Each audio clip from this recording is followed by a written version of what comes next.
सदाशिवसमारम्भां शङ्कराचार्यमध्यमाम् अस्मदाचार्यपर्यन्तां वन्दे गुरुपरम्पराम्।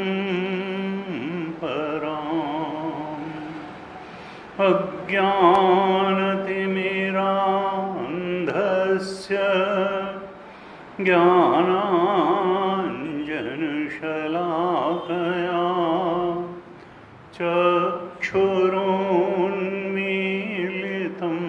येन तस्मै श्री गुरवे नमः। तस्मै श्री गुरवे नमः। ध्यान श्लोकों का पाठ करें। ओम पार्थाय प्रतिबोधितां भगवता नारायणेन स्वयं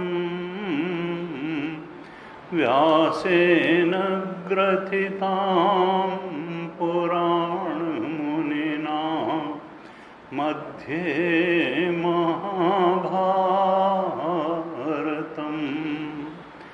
अद्वैतामृतवर्षिणीं भगवतीम् अष्टादशाध्यायिनीम्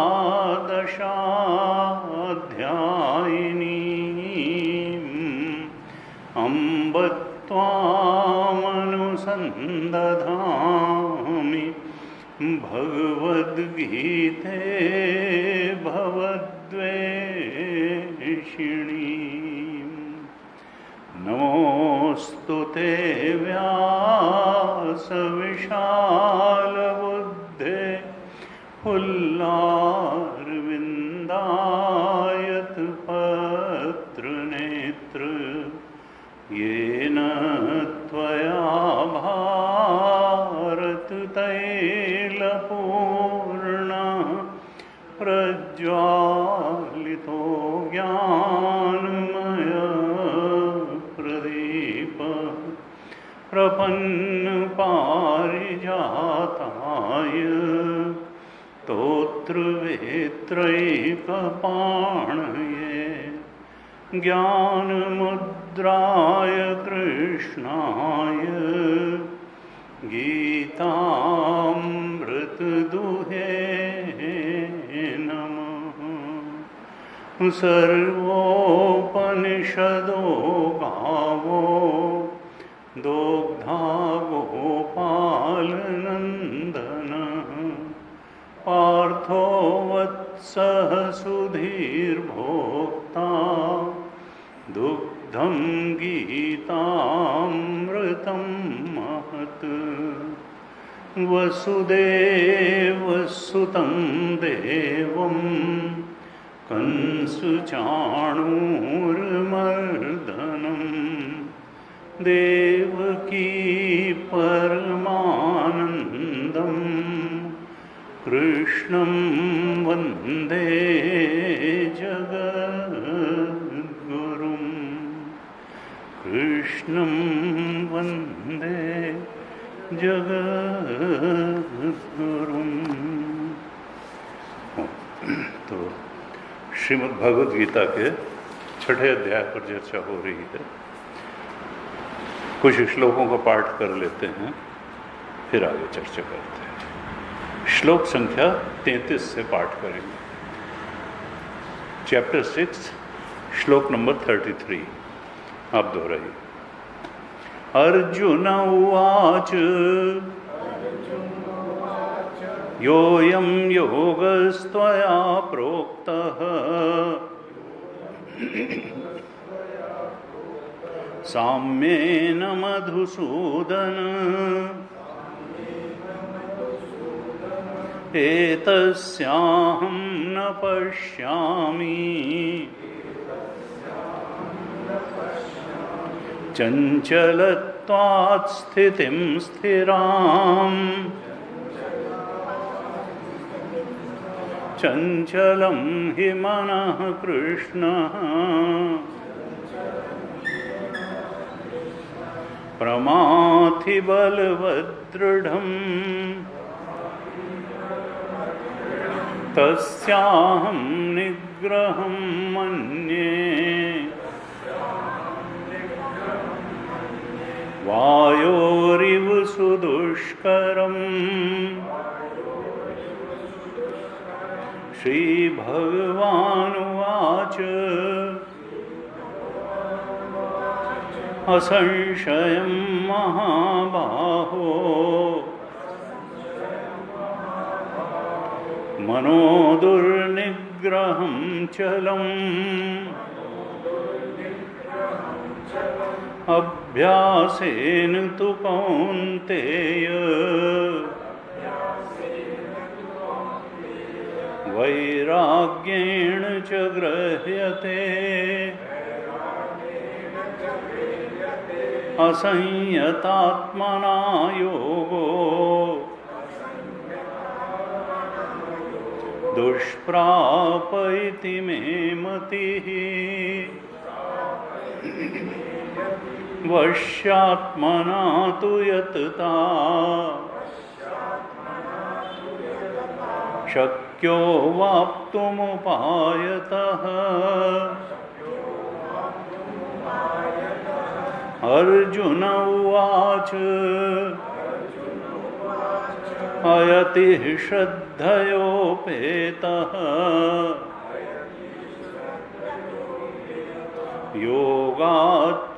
योगाच्चलितमानसः अप्राप्य योगसंसिद्धिं कां गतिं कृष्ण गच्छति। कच्चिन्नो भयविभ्रष्टः छिन्नाभ्रमिव नश्यति अप्रतिष्ठो महाबाहो विमूढो ब्रह्मणः पथि एतन्मे संशयं कृष्ण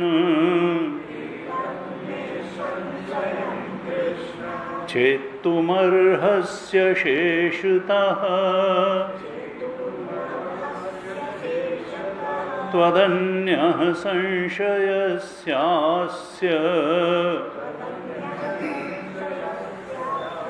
चेत्ता नाह्युपपद्यते।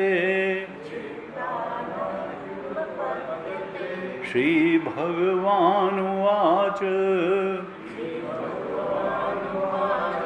पार्थ नैवेह नामुत्र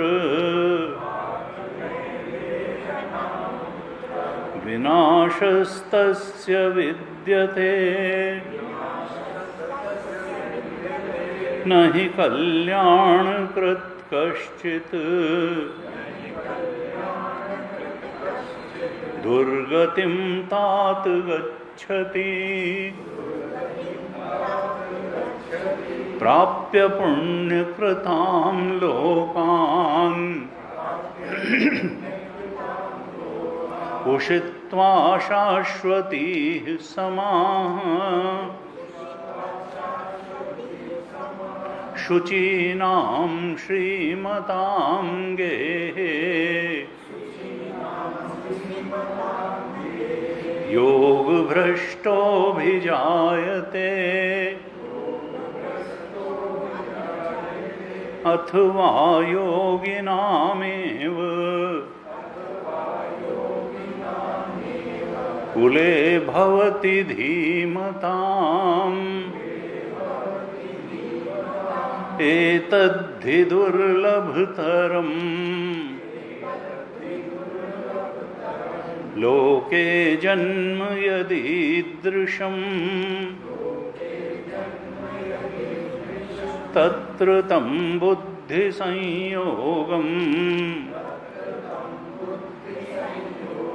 लभते पौर्वदेहिकम्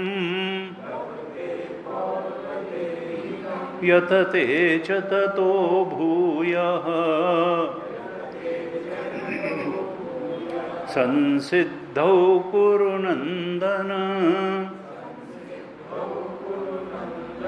पूर्वाभ्यासेन तेनैव ह्रियते ह्यवशोऽपि सः जिज्ञासुरपि योगस्य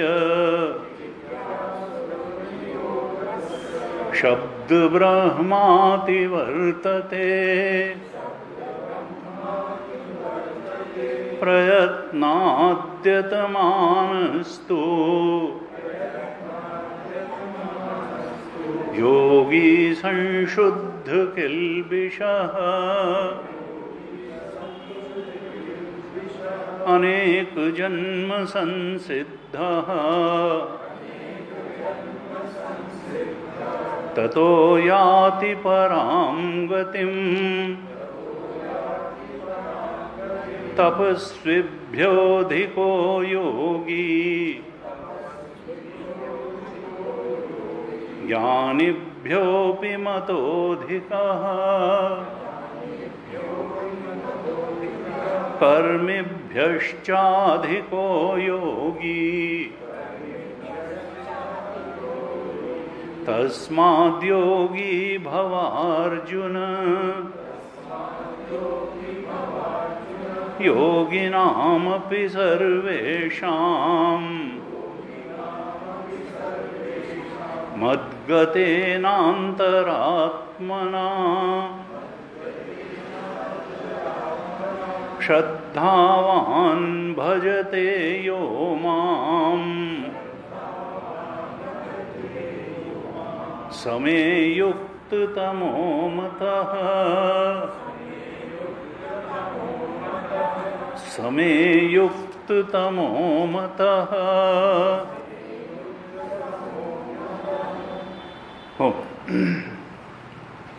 भगवान ने छठे अध्याय में योग की प्रक्रिया भी बता दी, योग की पराकाष्ठा भी बता दी, योग की फलश्रुति भी बता दी, योग के विघ्न भी बता दिए और उन विघ्नों का निवारण कैसे होगा ये भी बता दिया। 18वें श्लोक में योग की चरम अवस्था भगवान ने बता दी। छठे अध्याय के 18वें श्लोक में भगवान ने कहा यदा विनियतम चित्तम आत्मनि एव अवतिष्ठते निस्पृहः सर्व कामेभ्यो युक्त इति उच्यते तदा युक्त यानी योगी, जुड़ा हुआ, सत्य से जुड़ा हुआ, अल्टीमेट रियलिटी में समाहित चित्त वाला। युक्त किसको कहते हैं? निष्प्रह सर्व कामेभ्यो, जब संसार की कामनाएं तो समाप्त हो गई, निष्प्रह हो गया, कोई लॉन्गिंग नहीं, अब विषय आसक्ति नहीं, देहासक्ति नहीं, संसारासक्ति नहीं, वो तो दिख गया कि भाई ये जो है ये क्या है, ये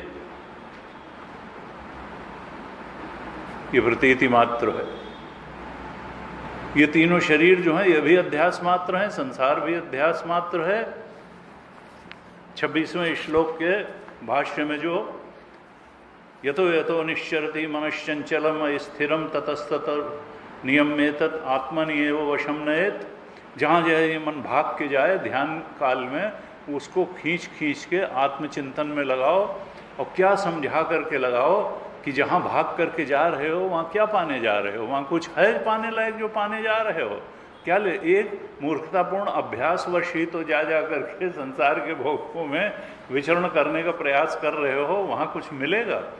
भाष्यकार ने जो भाष्य लिखा, निश्चरति निर्गच्छति स्वभाव दोषात्, चूंकि इसके स्वभाव में ही दोष है कि ये भाग भाग के बाहर जाने, बहिर्मुखता का अभ्यास पड़ा हुआ है जन्म जन्मांतर से।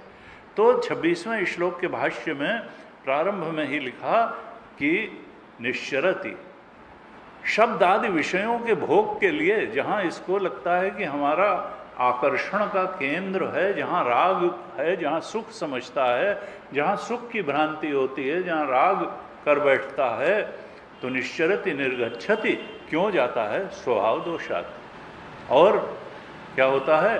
वहाँ से पीट करके फिर आता है, फिर सोचता है अब की बार नहीं मिला, अब की बार मिलेगा, फिर जाता है, फिर जाता है, सौ धक्के खाए तमाशा घुस के देखे। तो ये यही करता आ रहा है, ये समझने को ही तैयार नहीं है कि भाई जब इतने बार नहीं मिला, इतने लोगों को नहीं मिला, तो अब की बार कैसे मिल जाएगा और तुम्ही को कैसे मिल जाएगा? कहते अब तुम इसको कैसे वापस बुलाओ? विवेक जन्य वैराग्य करो। क्या? तत्तद निमित्तम याथात्म निरूपेण आभासी कृत्य वैराग्य भावन्य, जिस जिस निमित्त से ये बाहर जाता है उसका याथात्म्य इसको बताओ। याथात्म्य निरूपेण 26वें अध्याय के बीच में निमित्तात् के भाष्य में लिखा, तत्तद निमित्तम याथात्म्य निरूपेण, उस निमित्त से का याथात्म्य निरूपण करो कि ये वैसा है जैसा न रूपमस्य है तथोपलभ्यते, जैसा दिखाई देती चीजें वैसी हैं नहीं।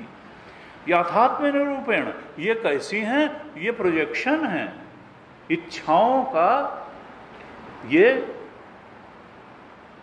इच्छाओं का प्रक्षेपण मात्र है, वो कोई रियलिटी वहां नहीं है।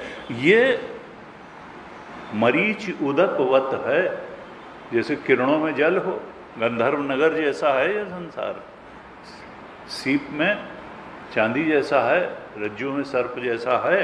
याथा आभासी कृत्य, अपने ही मन को ये समझा दो कि यहाँ जैसा दिख रहा है कि बड़ा सुहावना सुहावना है, बड़ा सुखद सुखद है, हैं? ये ही संस्पर्शजा भोगा दुख योन एवते, जिसको तुम समझ रहे हो बड़ा सुख मिल जाएगा, वहाँ अभी लाइन लगा के उसके परिणाम में दुख खड़े हैं।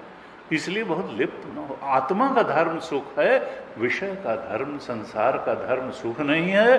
संसार में केवल इतनी सामर्थ्य है कि इस शरीर को रोटी कपड़ा मकान दे सकता है। तुम चेतन हो, और चेतन तभी सुखी होगा जब परम चेतन स्वरूप के बोध को प्राप्त कर लेगा। परमात्म चेतन स्वरूप के बोध को जब वो प्राप्त कर लेगा तभी सुखी होगा। सुख आत्मा का धर्म है, सुख संसार का धर्म नहीं। ये लुभाता है, कभी डराता है, कभी गिराता है, कभी उठाता। दो ही बात में तो आदमी की जिंदगी बीत जाती है, टेम्पटेशन एंड फियर। जिसका टेम्पटेशन है वो मिल जाए, और जिससे फियर है वो आने ना पाए, वो परिस्थिति ना आने पाए। जिससे फियर है उससे द्वेष होता है, और जिसका टेम्पटेशन है उससे राग हो जाता है। असल में ना यहाँ राग करने लायक कुछ है, ये तो आभासी कृत्य वैराग्य भावना है।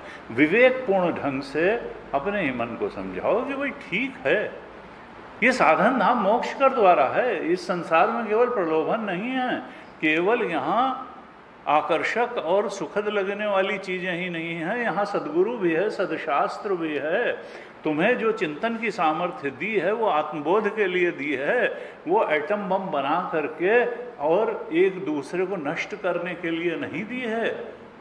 ये जो है ये आत्मबोध के लिए भगवान ने चिंतन की सामर्थ्य दी है कि तुम एनालाइज करो, समझते जाओ समझते जाओ। परीक्ष लोकान कर्मचितान ब्राह्मणों निर्वेदम, संसार का परीक्षण करते जाओ, अपने जीवन का परीक्षण करते जाओ, वैराग्य हो जाएगा। हैं? तद विज्ञान, तब लगेगा कि जो कुछ कर्म से प्राप्त होता है वो काल में नष्ट हो जाता है। तो नाशवान चीज क्या पानी, शाश्वत चीज पाओ। और शाश्वत चीज क्या है, वो तुम्हारा स्वरूप ही है और कुछ नहीं। जो ज्ञान चेतना बैठी है, जो नॉलेज इटसेल्फ है, तुम्हारा आत्मा जो है, जो सब कुछ जानने वाला है, सब कुछ छोड़ सकते हो, उसको नहीं छोड़ सकते। वो आत्मदेव जो हैं वो वही शाश्वत हैं और कर्म से शाश्वत चीज पाई नहीं जा सकती है, वो ज्ञान से ही पाई जा सकती है। ऋते ज्ञानात्म मुक्ति ज्ञानात एव तो कैवल्यम, कैवल्य की प्राप्ति ज्ञान से ही होती है और ज्ञान ज्ञानी से ही मिलेगा। तो मुंडक उपनिषद में कहा परीक्ष लोकान कर्मचितान ब्राह्मणों निर्वेदम आयात, वैराग्य हो जाएगा अगर ठीक से देख करके जिंदगी जियोगे, आंख खोल के जियोगे, हियर से में नहीं जियोगे, इसकी उसकी बात मान के नहीं जियोगे, अपनी आंख से जीवन का आकलन करके जियोगे तो वैराग्य हो जाएगा। और वैराग्य कोई खराब बात नहीं है, किसी से दुश्मनी नहीं है, ये सत्य को स्वीकार करना है। वैराग्यवान व्यक्ति और करुणाशील हो जाता है और सहृदय हो जाता है और हेल्पिंग नेचर का हो जाता है, क्योंकि उसके लिए कोई पराया रह ही नहीं जाता है। वो केवल स्वार्थवशात कर्म नहीं करता, वो इंद्रियों की संतुष्टि के लिए कर्म नहीं करता है, वो तो सबको परमात्मा का स्वरूप मान करके सबके हित के लिए जितना कर सकता है, जैसे गुरुदेव ने किया, जैसे गौतम बुद्ध ने किया, सब के लिए उसकी करुणा है। तो का आभासी कृत्य वैराग्य भाव, जब उसको हम समझ लेंगे कि संसार की स्थिति क्या है, जीव की स्थिति क्या है, ईश्वर की स्थिति क्या है, सबका जो तत्व है वो तो आत्म तत्व ही है, ब्रह्म तत्व ही है। हमारा सत्य भी वही, संसार का भी वही, ईश्वर का भी वही है। तब फिर त्रैत की जगह अद्वैत तत्व के बोध में जब स्थित होगे और बाकी सब आभास मात्र जानोगे, तो ये संसार असल में भगवान ने ऐसे बनाया है कि यहाँ बाकी सब प्राणियों की योनियां भोग योनियां हैं, केवल मनुष्य की योनि ही कर्म योनि है, क्योंकि फ्री विल है, संकल्प की स्वतंत्रता है। कर्म के अनुसार यहाँ विपरीत परिस्थिति भी मिलेगी, अनुकूल भी मिलेगा और सुख दुख सब प्राप्त होगा। अन्य योनियां भोग योनि, यहाँ तक कि देव योनि भी भोग योनि है। तो वहाँ ज्ञान की संभावना, ये बहुत बड़ी उपलब्धि है कि मनुष्य देह मिल गई है। कबहू करी करुणा नरदेही देत ईस बिनु हेतु सनहि, भगवान ने कृपा करके दे दी है, तो ये एक बहुत बड़ा अवसर है आत्मबोध प्राप्त करने के लिए। आत्मबोध का स्वरूप छठे अध्याय के 18वें श्लोक में बताया था कि धीरे धीरे संसार की कामनाएं कम होती चली जानी चाहिए, निष्प्रह, और एक समय निष्प्रह सर्व कामेभ्य, कोई लॉन्गिंग नहीं, कोई आसक्ति नहीं, विहाय कामान्य सर्वान् पुमांश्चरति निष्प्रह निर्ममो निरहंकार स शांतिम अधिगच्छति। आत्म शांति किसको मिलेगी? जो निर्मम और जिसकी इस शरीर में अहम बुद्धि नहीं होगी, आत्मा में ही मैं बुद्धि होगी, जिसकी संसार की उपलब्धियों में मेरा बुद्धि नहीं होगी, आत्मा ही मैं है और आत्मा ही मेरा है, क्योंकि आत्मा के अलावा कुछ वास्तविक सत्ता है ही नहीं। वहीं मैं है, वहीं मेरा है, वहीं तू है, वहीं तेरा है। आत्मा के अलावा न कुछ मैं है, न मेरा है, न तू है, न तेरा है। बस नानक देव जी को जब गिनती सिखाई गई तो उन्होंने तेरा के आगे गिनती सीखने से मना कर दिया। जब तेरा आया तो उन्होंने कहा अब क्या सीखना, सब तेरा तेरा तेरा तेरा, अब तेरा के आगे क्या, मेरा तो कुछ भी नहीं है, सब तो तेरा है, हैं? तेरा तुझको अर्पण क्या लागे मेरा। तो कहा यदा विनियतम, लेकिन इसके लिए बाह्य चिंतन छोड़ करके आत्मनिएव चित्तम आत्मनिएव उत्तिष्ठते। विनियतम, चित्त मन हमारा संयमित होना चाहिए, नियंत्रित होना चाहिए, इंद्रियां नियंत्रित होनी चाहिए। 10वें अध्याय के 9वें श्लोक में संभवतः कहा, 10वें अध्याय के 9वें श्लोक में कहा, मच्चित्ता मद्गत प्राणाः बोधयन्तः परस्परम कथयन्तश्च माम नित्यम तुष्यन्ति च रमन्ति च। मच्चित्त, अपने चित्त को अर्जुन भगवान कहते मुझ में लगाओ। मच्चित्ता, तुम संसार चित्ता ना हो, भोग चित्ता ना हो, तुम आसक्त चित्ता ना हो। मच्चित्ता, चित्त में भगवान को बसा लो, भगवान के प्रेम को बसा लो, भगवान के चिंतन। मद्गत प्राण, इंद्रियों को भी मुझ में लगाओ, मन को भी मुझ में लगाओ। प्राण का मतलब वहाँ इंद्रियां हैं, इंद्रियों को मुझ में लगाओ, प्राण मन को मुझ में। मच्चित्ता मद्गत प्राण बोधयंत, बात भी मेरी करो, चर्चा भी मेरी करो। बोधयंत परस्परम, गप्पबाजी में क्या रखा हुआ है, क्या मिल जाएगा। बोधयंत परस्परम कथयन्तश्च माम नित्यम, मेरी चर्चा करो, मेरी बात करो। समान विचारधारा वाले लोगों के बीच में बैठो। बोधयंत परस्परम कथयन्तश्च माम नित्यम, और यही नहीं, कोई मैकेनिकली नहीं, तुष्यन्ति च रमन्ति च, मुझ में ही, मेरी चर्चा में, मेरे स्मरण में, मेरे कथन में, मेरी याद में संतोष प्राप्त करो, तृप्ति प्राप्त करो और रमण भी प्राप्त करो। धीरे धीरे ये मन ट्रेनिंग प्राप्त कर लेगा। अभी हमने इसको संसार की बातों में रमण और तृप्ति पाने के लिए बहुत सालों से, या कहिए कई जन्मों से ट्रेन कर रखा है, और हम ही इसको इस तरह से भी ट्रेन कर सकते हैं कि ये भगवत चर्चा में रमण प्राप्त करे, संतोष प्राप्त करे। तो 18वें श्लोक में कहा, यदा विनियतम चित्तम आत्मनि एव अवतिष्ठते निःस्पृह नष्ट तृष्णा हो गई सर्व कामेभ्य युक्त। ऐसा योगी का चित्रण किया। ये योगी है, यही गीता का महानायक है, यही आह्वान है भगवान का। तस्माद् योगी भव अर्जुन, अर्जुन योगी बनो। अभी लास्ट बट वन श्लोक हम लोगों ने पढ़ा, वो यही है कि योगी जो है सबसे श्रेष्ठ है। भगवान ने 6ठे अध्याय के 46वें श्लोक में कहा, तपस्वीभ्यो अधिको योगी, तपस्वी से भी योगी बड़ा है। ज्ञानीभ्यो भी, जो केवल पांडित्य, ज्ञानी का मतलब यहाँ आत्मज्ञानी नहीं है, ज्ञानी का मतलब ये है कि जो शास्त्र को रट के, वही की किताब पढ़ी, किताब पढ़ाई और किताब लिखी, केवल यहीं तक जिसका ज्ञान नहीं है।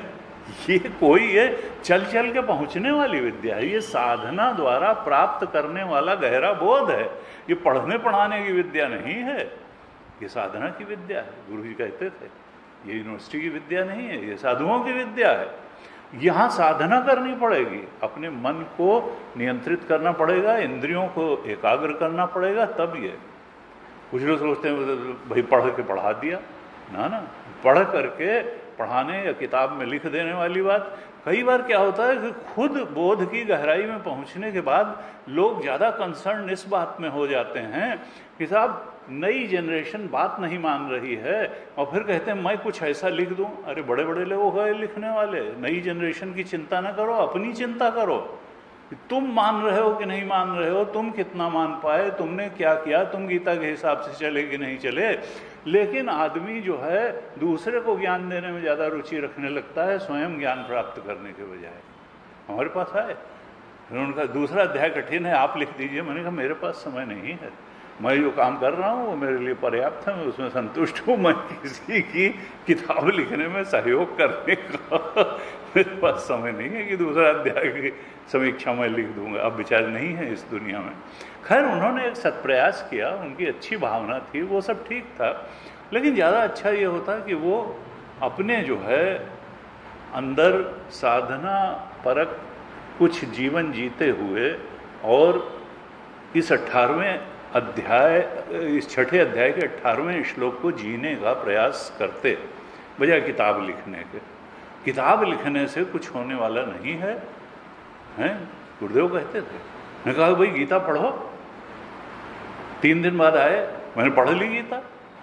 उन्होंने कहा तुमने गीता नहीं, तुमने कोई उपन्यास पढ़ा होगा। उन्होंने कहा you should not go through Gita, Gita should go inside you, Gita should go through you. तुम्हारे अंदर गीता उतरनी चाहिए, तुम नहीं तुमने पढ़ करके उपन्यास की तरह गीता रख दी। गीता जीवन का ग्रंथ है, जीवन भर पढ़ते रहोगे तो भी अगर आंख खुल जाए तो बड़ी बात है।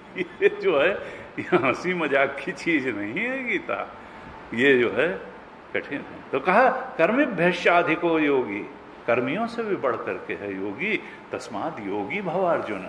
तो ये गीता का महानायक है 18वें श्लोक वाला। और जब इस तरह से आत्मबोध रूपी सम्यक दर्शन, आत्म ज्ञान रूपी सम्यक दर्शन, दृढ़ स्थिति उस आत्मा के बोध में हो जाए, सम्यक रूप से उसका दर्शन हो जाए, बोध हो जाए, यही गीता का लक्ष्य है। यही 6ठे अध्याय में ध्यान का, आत्म संयम का लक्ष्य बताया। और फिर जब भगवान ने 32वें श्लोक तक ये प्रसंग चलाया, तब अर्जुन ने कहा कि ये जो आपने आत्मदर्शन, साम्य ने, आत्मा ही सम और अधिष्ठान है, ये जो आत्म तत्व के बोध रूपी आपने योग बताया है, सम्यक दर्शन आत्मा का हो जाए, ये तो बोध होना मैं बड़ा कठिन समझता हूं, क्योंकि आत्मा बहुत चंचल है। इसलिए चूंकि आत्मा चंचल है, इसलिए इस योग में अचल स्थिति को मैं नहीं देखता हूं कि ये मन उसमें अचल रूप से प्रतिष्ठित हो सकता है आत्मबोध में। ये तो दौड़ दौड़ के संसार में जाएगा, विषयों में जाएगा, इसकी आदत पड़ी हुई है जन्म जन्मांतर से बहिर्मुखता की। मैं तो नहीं देख पाता। समत्व रूप योग जो आपने बताया, आत्मबोध रूपी समतत्व दर्शन रूप बताया, मैं तो इसमें दृढ़ स्थिति नहीं देख पाता हूं, क्योंकि मन बड़ा चंचल है।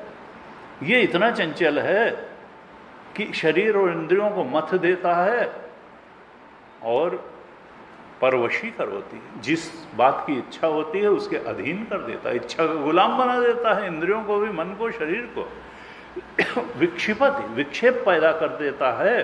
न केनचित नियंतुम शक्यम, मैं तो नहीं समझता कि इसको किसी प्रकार से भी नियंत्रण किया जा सकता है। तस्याहम निग्रहम मन्ये वायोरिव सुदुष्करम, ऐसे मन को रोकना या निग्रह करना वायु के समान दुष्कर मानता हूं। वायु को जैसे नहीं पकड़ा। भगवान ने कहा ठीक कहते हो अर्जुन, मन बड़ा चंचल है और बड़ी कठिनता से वश में होने वाला है, लेकिन दो बातें अगर तुम जीवन में अपना लो तो ये पकड़ में बिल्कुल आ जाएगा। इसका निग्रह करना संभव होगा अभ्यास और वैराग्य से। अभ्यासेन तो कौन्तेय वैराग्येण च गृह्यते। और भगवान शंकराचार्य ने, हमने कल चर्चा की थी, बड़ी सुंदर परिभाषा दी।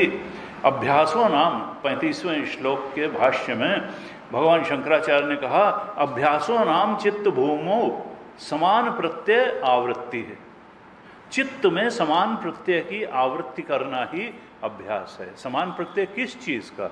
आत्मा का, आत्मा के लक्षणों का, स्वरूप लक्षण का, कि आत्मा ही सत्य है, आत्मा ही चेतन है, आत्मा के अलावा कुछ चेतन नहीं है, आत्मा के अलावा कुछ सत्य नहीं है, और आत्मा के अलावा कुछ आनंद स्वरूप नहीं है। सच्चित आनंद, आनंद के पीछे ही तो हम भाग रहे हैं।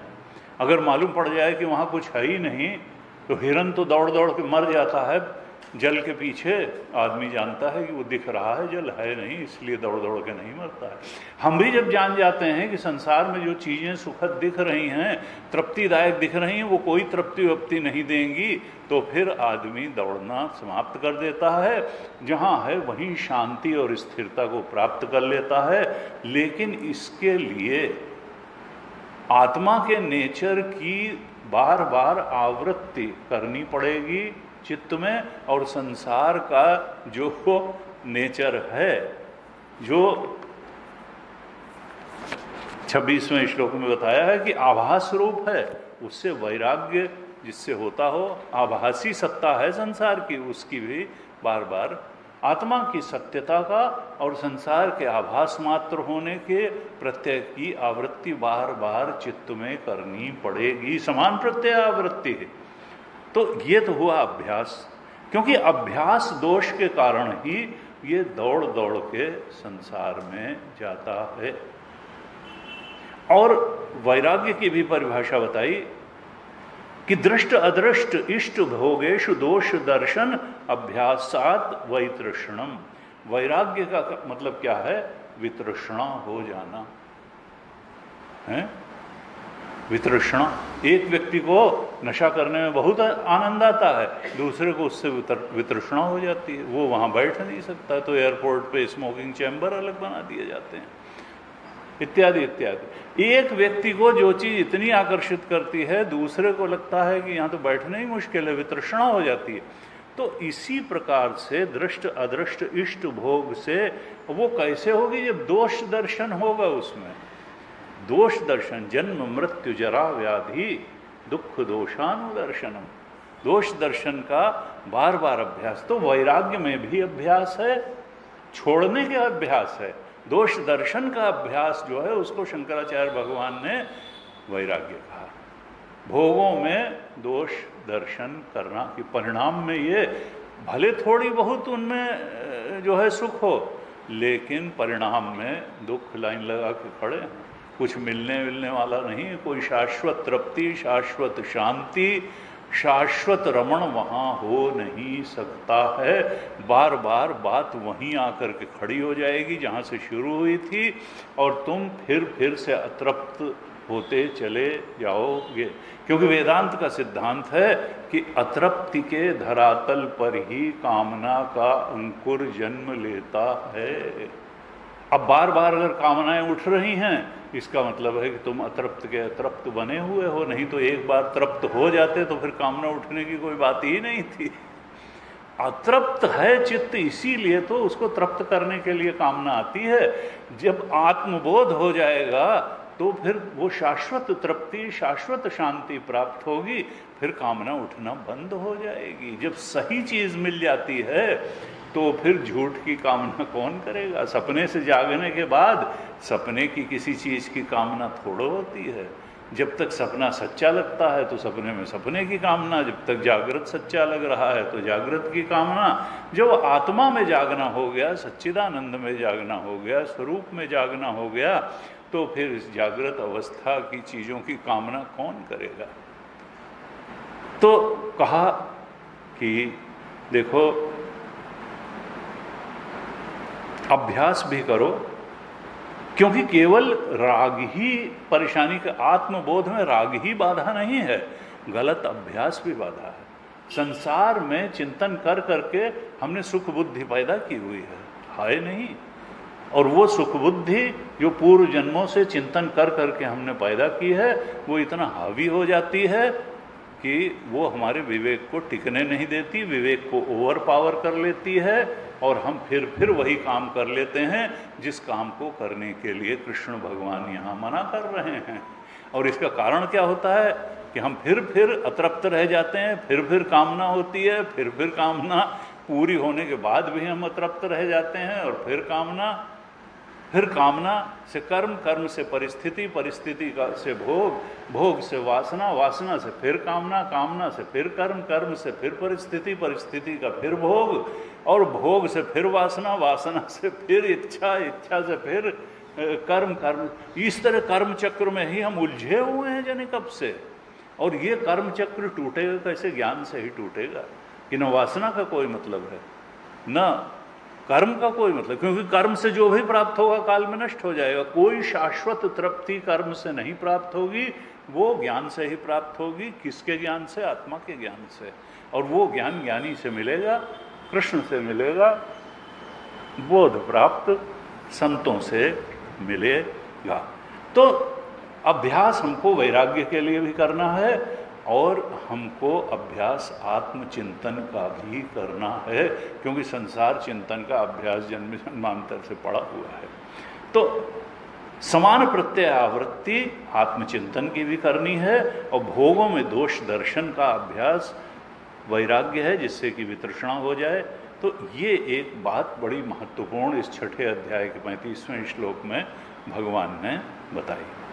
और फिर भगवान ने सावधान किया 36वें में कि अगर असंयत आत्मना योगो दुष्प्रापयति में मते, अगर तुमने ये अभ्यास और वैराग्य ठीक तरह से नहीं किया, इसके द्वारा तुम्हारा अंतःकरण संयत नहीं हुआ, असंयत ही बना रहा, तो फिर ये जो योग बताया है सम्यक दर्शन रूप, आत्मा के सम्यक दर्शन रूप 18वें श्लोक में जो युक्त की परिभाषा दी, जो योग बताया, वो तुमको मिलेगा नहीं। दुष्प्राप, अभी दूर है तुमसे वो योग की वो चित्तभूमि, वो बोध। और अगर तुमने कर लिया वश्यात्मना, अभ्यास वैराग्याभ्याम वश्यत्वम आपादितम आत्मना मनो यस्य, अभ्यास और वैराग्य से जिसने मन को वश में कर लिया, वो है वश्यात्मना। तो वो क्या करेगा, यतता भूयः विप्रयत्नम कुर्वता, वो बार बार प्रयास करता रहेगा, करता रहेगा, करता रहेगा। कैसे? उपायतः, शक्यो अवाप्तुम उपायतः। उपाय क्या बताया? तो उपाय 10वें से 15वें श्लोक तक भगवान ने बताया था 6ठे अध्याय में। योगी युंजीत सततम आत्मानं रहस्य स्थिता एकाकी यत चित्तात्मा निराशीय परिग्रह। ध्यान करो बैठ करके, बार बार उस परम सत्य का, आत्म तत्व का ध्यान करो और बार बार अपने मन को आत्म तत्व में लगाओ, तो शांतिम निर्वाण परमाम मत संस्थाम अधिगच्छति, निर्वाण तक ले जाने वाली परम शांति को तुम इस ध्यानाभ्यास से प्राप्त कर लोगे।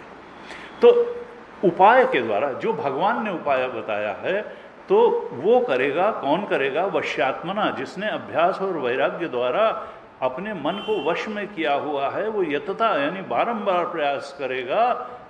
कैसे? उपायता, पूर्व उपाय द्वारा, जो 10 से 15 श्लोक में बताया। और तब क्या होगा? उसको और कुछ नहीं करना है, जो 6ठे अध्याय में बताया है वही करना है। और ऐसा करने से वो योग को प्राप्त कर लेगा। जबकि असंयत आत्मना जो है, जिसने अभ्यास और वैराग्य का पालन नहीं किया है ठीक तरह से, वो योग को प्राप्त नहीं कर पाएगा। ऐसे कहा। तो अर्जुन फिर प्रश्न करता है। अर्जुन कहता है कि ठीक है, ये तो आपने ठीक बता दिया कि भाई अभ्यास और वैराग्य करके मन को नियंत्रण किया जा सकता है, और जो उपाय आपने बताया है उससे करते करते वो योग की संसिद्धि को प्राप्त कर लेगा, आत्म दर्शन, आत्मा के सम्यक दर्शन रूप योग को प्राप्त कर लेगा। लेकिन उसने ये सब शुरू किया, यानी ज्ञान मार्ग का साधक बन गया, कर्म से उसका चित्त शुद्ध हो गया कर्मयोग करते करते। आरुरुक्ष का मतलब क्या है? जो योग में आरूढ़ होने की इच्छा वाला है। 4थे श्लोक में कहा था, आरुरुक्षो मुनेर योगम कर्म कारणमुच्यते और योगारूढ़स्य तस्यैव शमः कारणमुच्यते। 3रे श्लोक में कहा था, आरुरुक्ष माने योग में आरूढ़ होने की इच्छा, यानी सम्यक दर्शन को प्राप्त करने की इच्छा वाला, आत्मा के सम्यक दर्शन को प्राप्त करने की इच्छा वाला क्या है? आरुरुक्ष। योग में जैसे कोई घोड़ा हो ना, उस पर चढ़ने की इच्छा वाला। और योगारूढ़ क्या है? कि घोड़े पे चढ़ गया, घोड़े पे चढ़ गया। अब पहले क्या है? घोड़े पे चढ़ने की इच्छा तो है, लेकिन थाई मसल में ताकत ही नहीं है कि छलांग मार पावे, काफ मसल में ताकत नहीं है, टांगे कांपती हैं खड़े होने में, तो घोड़े पर क्या चढ़ोगे? ये टांगे कांपना क्या है? काफ मसल और उसकी थाई मसल की ताकत क्या है? कि आपका चित्त रजोगुण और तमोगुण से मलिन है, तो आप कैसे जो है योग आरुरुक्ष हो जाएंगे, घोड़े पे चढ़ लेंगे? योग पर इच्छा भले हो आपकी, तो चित्त को सात्विक पहले बनाना पड़ेगा, ताकत लानी पड़ेगी, और उसके लिए कर्म कारणमुच्यते, कर्मयोग करो पहले, जिससे कि चित्त निर्मल पवित्र सात्विक बन जाए, और तब योगारूढ़ हो जाओ। फिर ज्ञान मार्ग तुम्हारे लिए है। योगारूढ़स्य तस्यैव शमः, तब गुरु चरणों में जाकर के श्रवण मनन निधिध्यासन करके और तुम योग की चरम उपलब्धि को प्राप्त कर लेना। लेकिन पहले क्या है, कर्म कारण उच्यते, और फिर योगारूढ़ आरूढ़, जो योग में आरूढ़ होने की इच्छा वाला है उसके लिए कर्म कारण का मतलब यहाँ क्या है, साधन। जो योग में आरूढ़ होने की इच्छा वाला है, आरूढ़ है, उसके लिए कर्म ही साधन है, कर्मयोग ही साधन है। और योगारूढ़ जो अब निर्मल पवित्र चित्त वाला हो गया, योगारूढ़ हो गया, अब जब वो इच्छा करेगा तो उसके लिए ज्ञान ही साधन है, सांख्य ही साधन है। योगारूढ़ से तस्सैव क्षमा कारण। अब वो गुरु चरणों में जाकर के गुरु उपसत्ति करके उसके लिए संसार से के जो कर्म हैं उनसे मुक्ति, जो शास्त्र एक समय कर्मकांड और कर्मयोग बताता है वही सन्यास का भी प्राविधान करता है। जो एक समय कहता है कि कर्म करना, निष्काम कर्म करना तुम्हारा आवश्यक है, वही शास्त्र कहता है जब आप योगारूढ़ हो गए कि अब कर्म मत करो, क्योंकि कर्म से कोई शाश्वत चीज नहीं प्राप्त होगी। अब तुम संन्यास लेकर के गुरु चरणों में बैठ करके ज्ञान प्राप्त करो, तो फिर तद विज्ञानार्थम स गुरुमेवाभिगच्छेत समित पाणि श्रोत्रियम ब्रह्मनिष्ठम। शरणागति का भाव लेकर के सदगुरु के चरणों में जाओ और श्रवण मनन निधिध्यासन करके उस आत्मबोध सम्यक दर्शन को प्राप्त कर लो। तो योगारूढ़ से तस्सैव क्षमा कारणम उच्यते। लेकिन तो इसीलिए कहा कि जो अभ्यास और वैराग्य करेगा उसी को फिर वो स्थिति प्राप्त होगी, नहीं प्राप्त होगी और असंयत आत्मना को नहीं होगी। अब अर्जुन कहते हैं कि भगवान, उसको लगा कि मैं योगारूढ़ तो हो गया, अब मैं चला गुरु के समक्ष, उसमें श्रद्धा पूरी है, वो गया और गुरु को समर्पित होकर के उसने श्रवण मनन निधिध्यासन प्रारंभ किया। लेकिन वो आत्मा के सम्यक बोध तक पहुंच नहीं पाया, उसके पहले ही उसका शरीर छूट गया। तो कर्म तो उसने छोड़ दिया था, क्योंकि पुण्य कर्म से उच्च लोगों की प्राप्ति होती है, खराब कर्मों से नीचे लोगों की प्राप्ति होती है, हीन योनियों की प्राप्ति। कोई हमारे यहाँ बिल्कुल स्पष्ट है शास्त्र की, पाप कर्म करोगे तो फिर कुकर शुकर योनि में जन्म लेना पड़ेगा, और अच्छे कर्म करोगे, पुण्य कर्म करोगे तो देव योनि में, गंधर्व योनि, उच्च लोकों में प्राप्त, पितृलोक में चले जाओगे, स्वर्गलोक में चले जाओगे। अब इसने क्या किया, कर्म तो छोड़ दिया, तो कर्म से जो फल प्राप्त होता उच्च लोकों का, वो तो इसका गया हाथ से, क्योंकि कर्म ही नहीं कर रहा। ये तो ज्ञान मार्ग में चल दिया और शरीर छूट गया, पूर्ण बोध प्राप्त नहीं हुआ, तो ये तो बीच के रह गए। तो इनकी गति क्या होगी। अयति श्रद्धयोपेतो योगा चलित मानस 37 में, ये अयति है, पूरी तरह से साधना कर नहीं पाया, लेकिन श्रद्धा पूरी है गुरु के वाक्यों के प्रति, शास्त्र के वाक्यों के प्रति पूरी श्रद्धा है इसकी। कोशिश इसने करी लेकिन ये कर नहीं पाया। चलित मानसा, क्योंकि ये भ्रष्ट स्मृति है, बार बार इसका मन फिसल करके संसार में चला जाता था, पूरी तरह ये नियंत्रित नहीं कर पाया मन को। साधना भी करी, कभी तो गुरु के वाक्यों और शास्त्र के वाक्यों की तरफ इसका चित्त खींचा और कभी संसार की तरफ खींच गया, इसकी स्थिति, और इसी बीच में शरीर छूट गया। तो अप्राप्त योग संसिद्धिम, योग की सम्यक दर्शन, आत्मा के सम्यक दर्शन रूपी संसिद्धि तो इसने प्राप्त नहीं की, तो काम गतिम कृष्ण गच्छति, फिर इसकी गति क्या होगी। कच्चिन उभय विभ्रष्ट, क्या ये दोनों तरफ से जाएगा, न तो उच्च लोक इसको प्राप्त होंगे और न इसको आत्मबोध रूप सम्यक फलश्रुति ही प्राप्त हुई, क्योंकि ज्ञान मार्ग की साधना पूरी नहीं हुई, कर्मयोग की साधना इसने छोड़ दी, तो ये कर्म मार्ग से भी गया और योग मार्ग से भी गया, दोनों से भ्रष्ट होकर के ये क्या छिन्न भिन्न हुए, छिन्ना भ्रमिव, क्या ये छिन्न भिन्न हुए बादलों की तरह है। अभ्रमिव, अभ्रम का मतलब क्या है, बादल, ये माने समान। क्या ये छिन्न हुए बादलों के समान नाश को प्राप्त हो जाता है। जब हवा चलती है तो बादल छिन्न भिन्न हो जाते हैं। ऐसे ही मृत्यु जब आई तो कर्म मार्ग छोड़ दिया था, योग मार्ग में प्रतिष्ठा नहीं हो पाई थी, तो ये क्या, इसका नाश हो जाता है। क्योंकि ये क्या हुआ, अप्रतिष्ठ हो, ये तो किसी चीज में आश्रय नहीं पा पाया। कर्म योग भी इसका आश्रय नहीं बन पाया, योग मार्ग आत्मा भी इसका आश्रय, आत्मबोध भी नहीं भी आश्रय नहीं बन पाया, प्रतिष्ठा ही उसमें नहीं बन पाई, निराश्रय हो गया। ये तो ब्रह्मणापथि, ये ब्रह्म प्राप्ति के मार्ग से तो च्युत हो गया, ब्रह्मबोध प्राप्त नहीं कर पाया, कर्मयोग छोड़ दिया था। विमूढ़ो ब्रह्मण, तो क्या ये मोहित हुआ मोक्ष मार्ग में, ब्रह्म मार्ग प्राप्ति के मार्ग में मोहित हुआ, क्या ये नष्ट हो जाता है?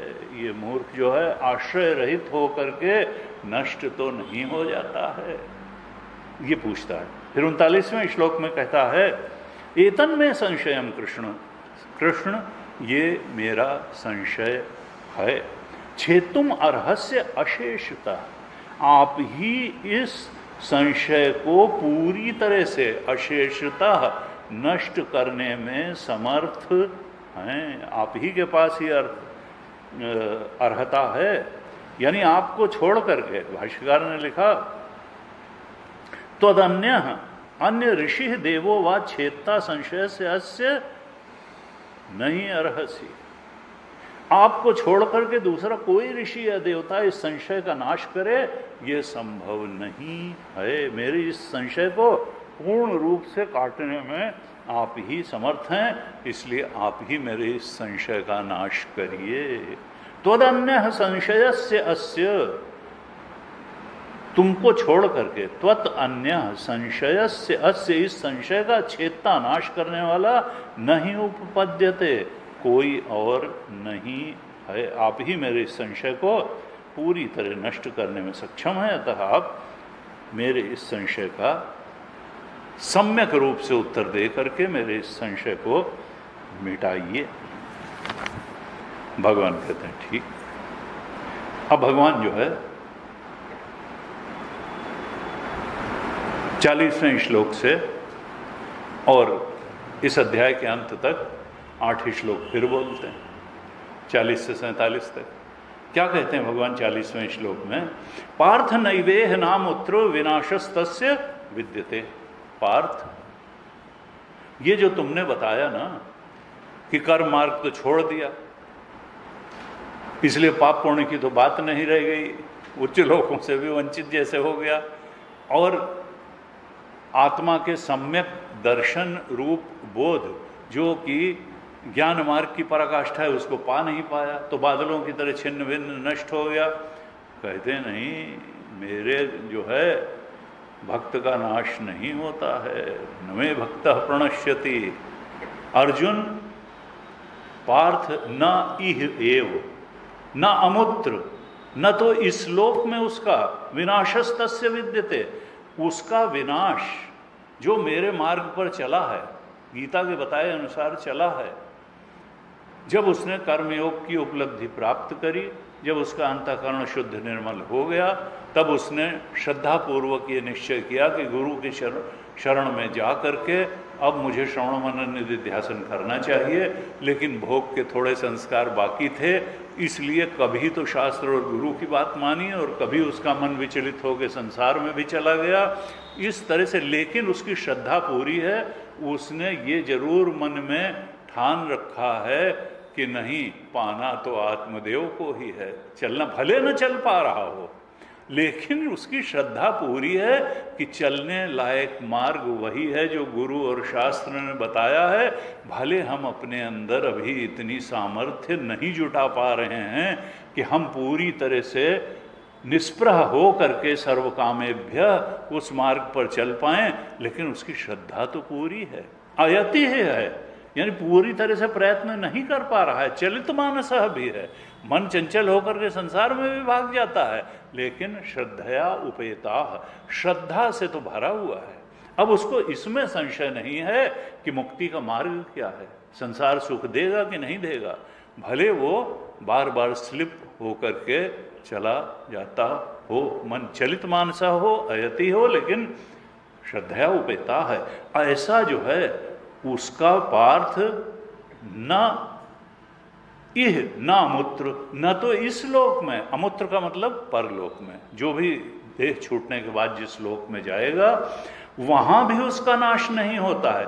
यद्यपि ये अभी अधकचरा योगी है, श्रद्धा पूरी है, लेकिन वो श्रद्धा फलश्रुति के रूप में, आत्मबोध के रूप में फलीभूत नहीं हुई है। लेकिन शास्त्र और गुरु में गहरी श्रद्धा वाला है, उस श्रद्धा के बल पर ही इसका न इस लोक में कोई अनिष्ट होगा, न परलोक में अनिष्ट होगा। और विनाश का अर्थ भगवान शंकराचार्य ने कहा, नाशो नाम पूर्वस्माद हीन जन्म प्राप्ति है। नाश का मतलब क्या है? हीन जन्म प्राप्ति, यानी ऊकर शोकर योनि में चले जाना, पशु पक्षी योनि में चले जाना, या बहुत ही ऐसी परिस्थिति में मनुष्य जन्म मिल जाना जहां साधना की कोई सुविधा ही ना हो, जहां सब कुछ विपरीत विपरीत हो। घर में और पड़ोस में लोग गाली दे के बात करते हो, ऐसे ऐसे भी हैं, वहां नहीं जन्म लेगा। अनुकूल जन्म मिलेगा, मनुष्य अच्छे माता पिता के घर में जन्म लेगा या अच्छी परिस्थितियों में जन्म लेगा, और हीन योनि में तो जाएगा नहीं, कुकर शुकर पशु पक्षी योनियों में नहीं जाएगा। हीन जन्म की प्राप्ति, जो इस जन्म में जब उसको इतनी परिस्थिति मिली कि उसको शास्त्र और गुरु का अनुग्रह मिल गया, उसके अंदर श्रद्धा भी आ गई, तो अब उससे नीचे परिस्थिति में वो जन्म नहीं लेगा। भले वो अयति है, पूरा प्रयत्न नहीं कर पाया है, चलित मानसः भी है, संसार में भी उसका मन भटक जाता है, लेकिन श्रद्धया उपेता, उसकी श्रद्धा चूंकि इतनी गहरी है शास्त्र वचनों में, गुरु के वचनों में, और क्या पाना है उसके बारे में, तो उस श्रद्धा के बल पर ही वो हीन जन्म की प्राप्ति नहीं करता है।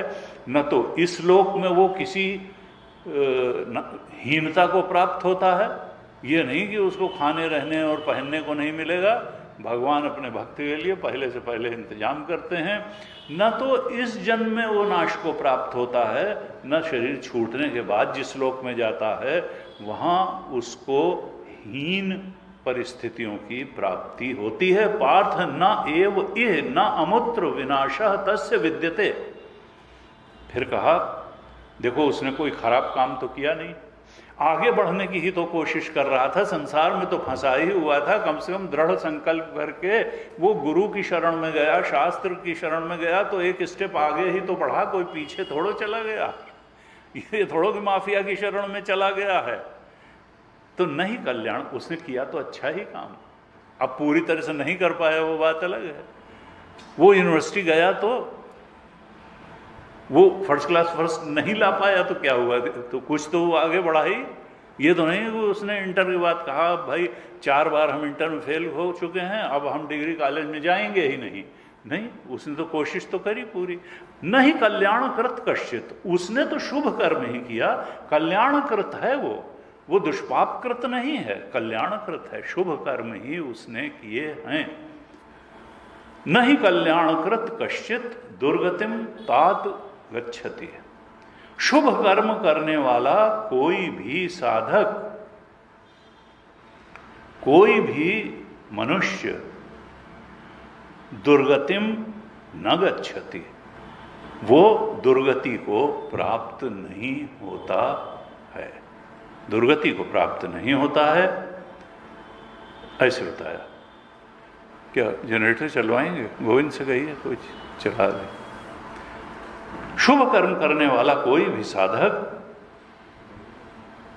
मनुष्य कुत्सित गति को, दुर्गति को, कुत्सित गति को, दुर्गतिम कुत्सिताम गतिम न गच्छति।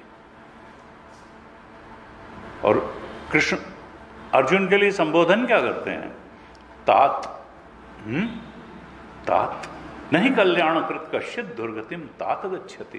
तात किसको कहते हैं? भाष्यकार ने भाष्य तात पे भी भाष्य लिख दिया, कहा तनोति आत्मानं पुत्र रूपेण इति पिता तात उच्यते।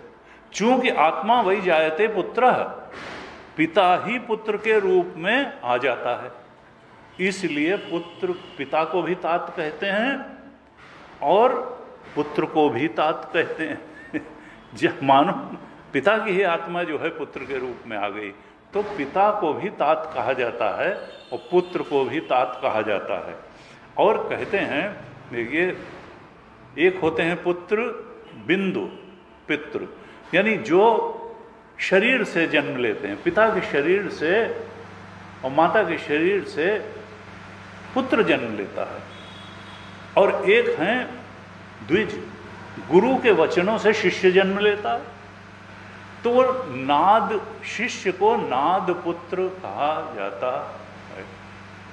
शिष्य भी पुत्र है, इसलिए उसको भी तात कहते हैं। यहां जो अर्जुन को तात कहा, शिष्य स्वीकार करके तात कहा, वो उनके पिता या पुत्र नहीं थे अर्जुन के। कृष्ण जो अर्जुन हैं, तो कृष्ण भगवान ने तात शब्द कहा। भगवान भाष्यकार कहते हैं, पुत्र अपि तात, तात शिष्य अपि पुत्र उच्यते, शिष्य को भी पुत्र ही कहा जाता है। शिष्य अपि पुत्र उच्यते गच्छति। तो इस प्रकार से 40वें श्लोक में भगवान ने उत्तर दे दिया कि ये मत कहो। अर्जुन ने यही तो पूछा था कि क्या गति उसको प्राप्त होती है, क्या नष्ट हो जाता है। उभय विभ्रष्ट, न ये संसार में उसने सुख ही भोग पाया और न अगले उसमें। तो कहा नहीं, वो जो है न इस संसार में कोई हीनता को प्राप्त होता है, न परलोक में हीनता को। मेरी तरफ बढ़ाए गए किसी कदम का नाश नहीं होता है। 41वें श्लोक में कहते हैं कि गुरु जी कहते थे कि देखो, साधक जब किसी तरफ चलता है तो एक असफल साधक का भी जो सुख है वो संसारियों के सुख से ज्यादा होता है, क्योंकि उसका सुख जो है शांति का सुख होता है, उसका आत्मरस का सुख होता है। उधर भले उसको स्थायी स्थिति न मिली हो, लेकिन उसका चित्त शांत होता। कुछ तो इच्छाएं उसकी निकली, और गुरुदेव कहते थे जिस जिस अनुपात में इच्छाएं चित्त से विदा होती जाती हैं, उस अनुपात में शांत होता जाता है चित्त, और सतोगुण जो है विषय निरपेक्ष शांति का अनुभव होता है ध्यानाभ्यासी को, और जिसकी इच्छाएं विदा होने लगती हैं। तो ये नहीं है कि एक दिन भड़बड़ा करके एकदम आएगा कि अभी तक तो हम गंगू तेली थे और एकदम राजा भोज हो गए, ऐसा नहीं। साधना में जैसे जैसे हम आगे बढ़ेंगे वैसे वैसे हमको अंदर से ही शांति का अनुभव होता चला जाएगा। और इसलिए असफल साधक भी संसारियों से ज़्यादा सुखी रहता है, दैहिक स्तर पर भी और चित्त के स्तर पर भी। दोनों स्तरों पर, देह के स्तर पर भी वो ज़्यादा सुखी रहता है, और चित्त के स्तर पर तो फिर कहना ही क्या है। तो कहते हैं कि लेकिन एक बात ध्यान रहे, साधक को शास्त्र से ही गवर्न होना चाहिए, लौकिक प्रज्ञा वाले लोगों से उसको गवर्न नहीं होना चाहिए। और इस श्लोक में उत्तर में भगवान ने यह भी क्लियर कर दिया कि साधक की सबसे महत्वपूर्ण पूंजी क्या है? श्रद्धा। श्रद्धा ही साधना मार्ग में सबसे बड़ी पूंजी है। श्रद्धा जो है, श्रद्धा के कारण ही व्यक्ति अनजाने मार्ग पर सेल्फ कॉन्फिडेंस के साथ बढ़ सकता है, क्योंकि अनजाना मार्ग है अध्यात्म का मार्ग। कोई हम पहुंच तोड़ चुके हैं, पहले अंधेरे में टटोलते, लेकिन श्रद्धा, गुरु के वचनों पर श्रद्धा की साथ के, और तब चले तो फिर पता चला कि शांति प्राप्त हो गई, परम शांति प्राप्त हो गई, परम सुख प्राप्त हो गया। लेकिन कोई पहले से है, कुछ लोग कहते हैं हमको अनुभव करा दीजिए तो साधना। जब अनुभव ही हो जाएगा तो साधना करने की क्या जरूरत है? पहले साधना करोगे तब अनुभव होगा। ये नहीं कि पहले आपको डिग्री दिला दी और उसके बाद में एडमिशन दिलाया, डिग्री पहले थोड़ा मिलेगी। एडमिशन ले लो, पढ़ाई करो पूरा रगड़ करके, तब मार्कशीट उतने नंबरों की जितना तुम करोगे मिलेगी, तब डिग्री मिलेगी। पहले ये थोड़ा कि फल आ गया फिर तुमने कर्म शुरू किया। पहले तुम साधना का कर्म करो, तुम कर्मयोग करो, श्रवण मनन निधिध्यासन करो, तब जाकर के होगा। तो कहा ये जो है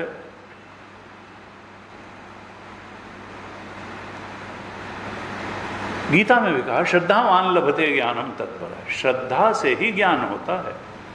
अगर श्रद्धा नहीं है तो अगर प्रयत्न भी तुमने किया हो बिना श्रद्धा के किया तो वो प्रयत्न बहुत सफल नहीं होगा। खिलाव करके देखते हैं, टेस्ट करने के लिए नहीं है, श्रद्धा होनी चाहिए। अगर बिना श्रद्धा के प्रयत्न यति हुआ, यति माने जो प्रयत्न कर रहा है पूरा, बिना श्रद्धा के अगर प्रयत्न किया तो फलीभूत नहीं होगा प्रयत्न। और अगर प्रयत्न पूरा न भी कर पाए और श्रद्धा पूरी रही तो फिर प्रयत्न के लिए भी परमात्मा सामर्थ्य दे देंगे, क्योंकि वो सर्वज्ञ हैं और सर्वशक्तिमान हैं। वो तुम्हारा भाव भी जान रहे हैं, तुम्हारे प्रयास भी जान रहे हैं, वो तुमको शक्ति भी दे देंगे, मार्ग भी दे देंगे, परिस्थिति भी दे देंगे, उत्साह भी दे देंगे, सद्गुरु भी दे देंगे, शास्त्र को के अर्थ को समझने की बुद्धि भी दे देंगे, वो सब कर देंगे। उत्तिष्ठत जागृत प्राप्य वरान निबोधत, क्षुरस्य धारा निशिता दुरत्या दुर्गम पथस्तत् कवयो वदन्ति। दुर्गम पथ जरूर है, लेकिन नायमात्मा प्रवचनेन लभ्य न मेधया न बहुना श्रुतेन यमे वैश्व वृणुते तेन लभ्य। जो हृदय से उसका वर्ण करता है, श्रद्धा पूर्वक जो कम से कम लक्ष्य का तो वर्ण कर लेता है कि परमात्मा की प्राप्ति लक्ष्य है, संसार तो आने जाने वाला, ये तो मिल के भी गैर मिला है। संसार किसी को आज तक पूरा नहीं मिला और परमात्मा किसी को आज तक अधूरा नहीं मिला। तो परमात्मा जब भी मिलेगा पूरा ही मिलेगा, संसार जब भी मिलेगा अधूरा ही रहेगा।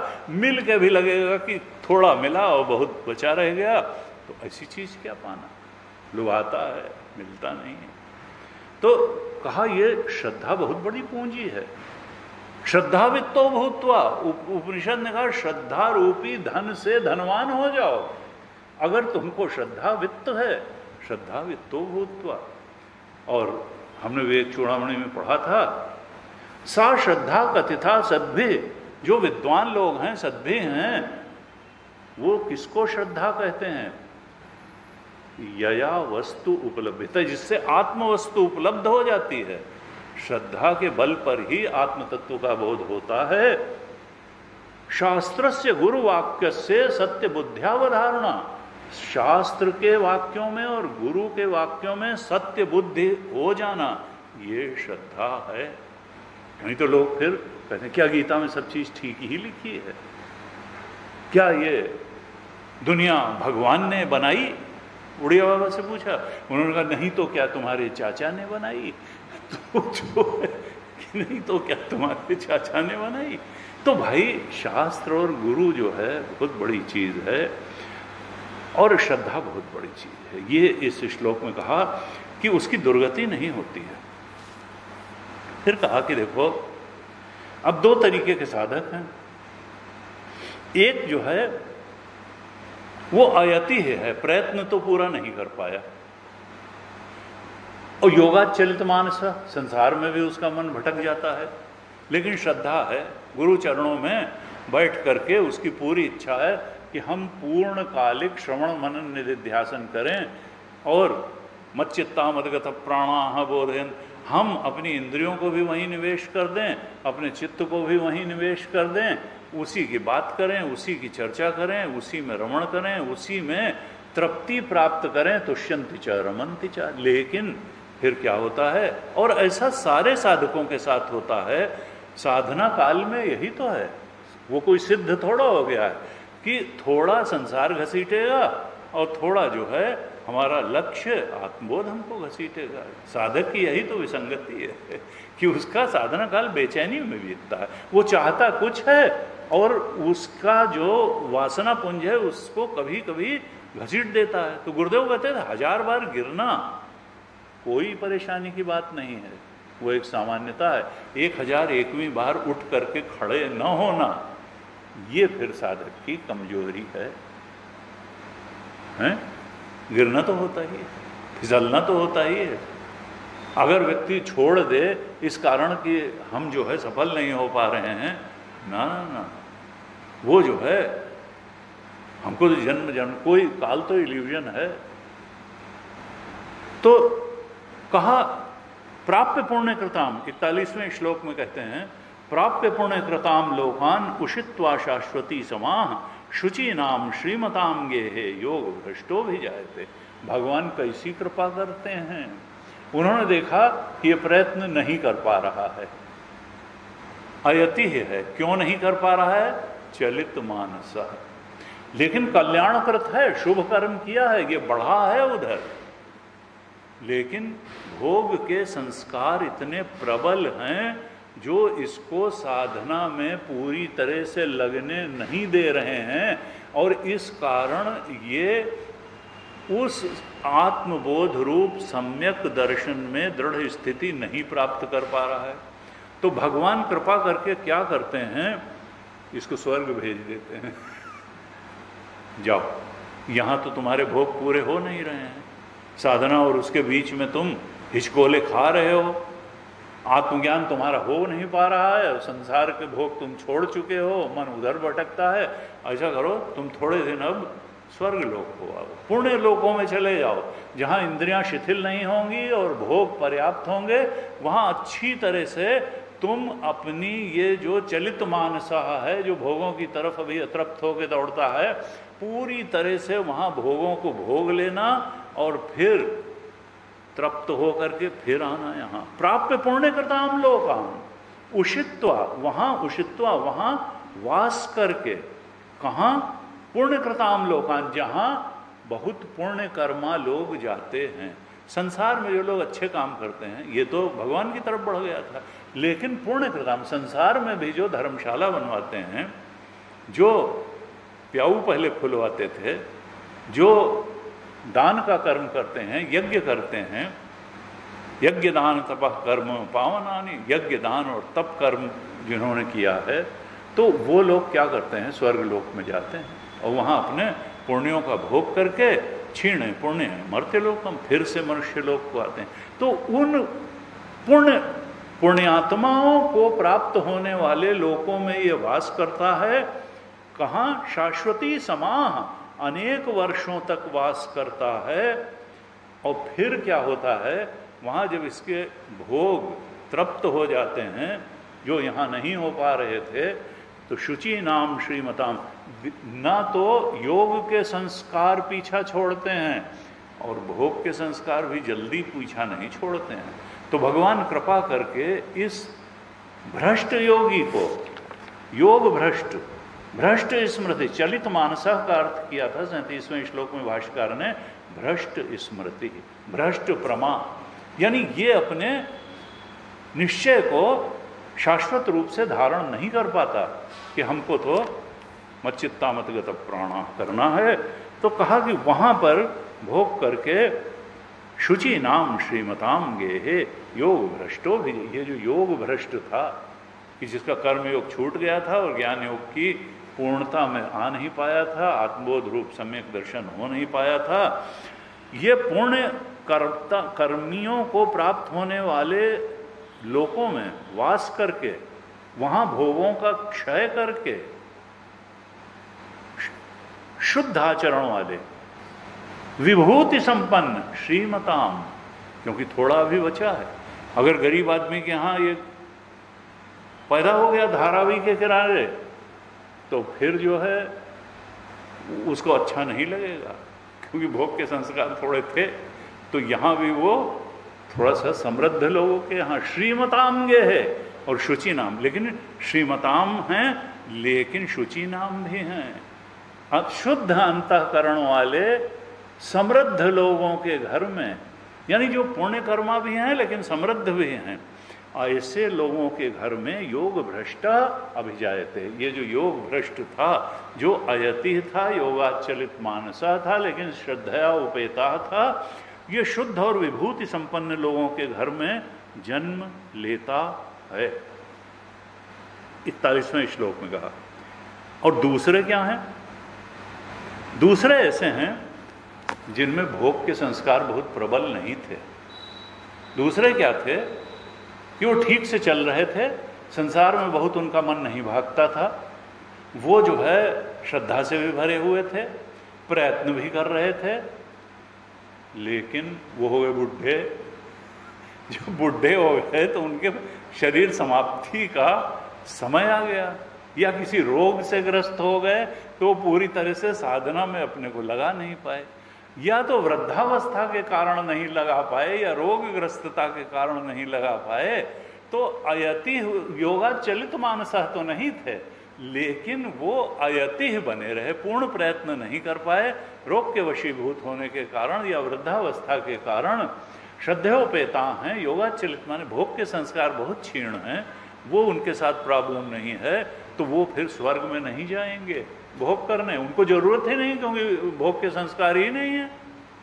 तो फिर उनका क्या होगा? पुण्यकृताम लोकान उषित्वा शाश्वती समाह वो नहीं होंगे, जो वो क्या होंगे? अथवा योगिनाम एव कुले भवति धीमताम, वो योगियों के कुल में जन्म लेंगे, वो शुचि नाम श्रीमताम के घर में जन्म नहीं लेंगे, जहां इस जन्म में भी उनको थोड़ा कहा जाए बड़ी गाड़ी में चल लो और ये कर लो, थोड़ा चलो डाउन आउट कर लो, वो सब नहीं, उनको उधर ध्यान ही नहीं है, उनको तो पूरी साधना में ही लगना है। तो वो बुद्धिमान और कम धनी, और भाष्यकार ने तो लिख दिया दरिद्राणाम योगिनाम कुले, ऐसे योगी जो दरिद्र है लेकिन बुद्धिमान है, दुर्लभतरम दुःखलभ्यतरम पूर्वम अपेक्ष, उनके मुकाबले वो बहुत दरिद्र हैं, और दरिद्राणाम योगिनाम कुले, लेकिन वो क्या है? दरिद्राणाम भले हों लेकिन धीमताम बुद्धिमान हैं।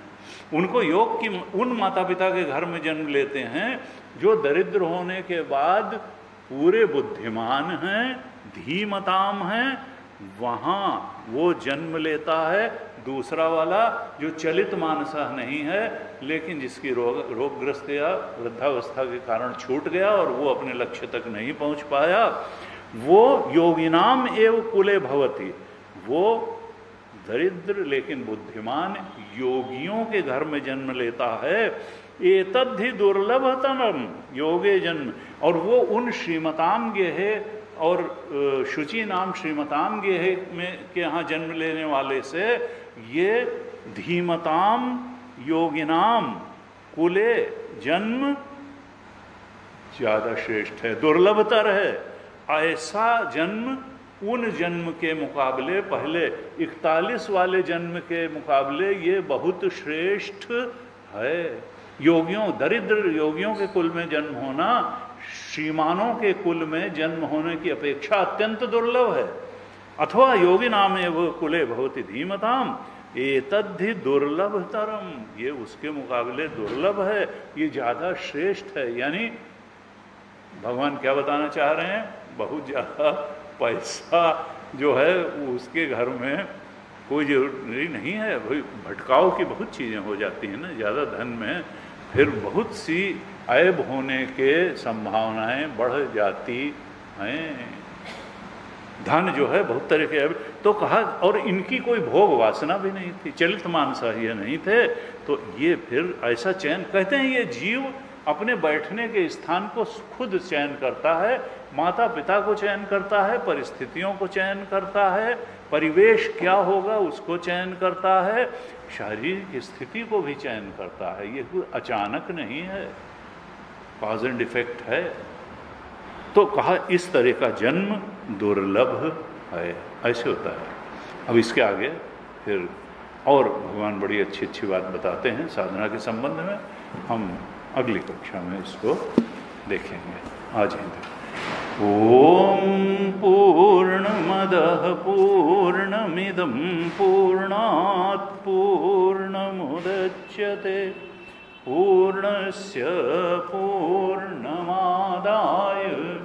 पूर्णमेवावशिष्यते। ओम शांति शांति शांति। हरि ओम। श्री गुरुभ्यो नमः। हरि ओम।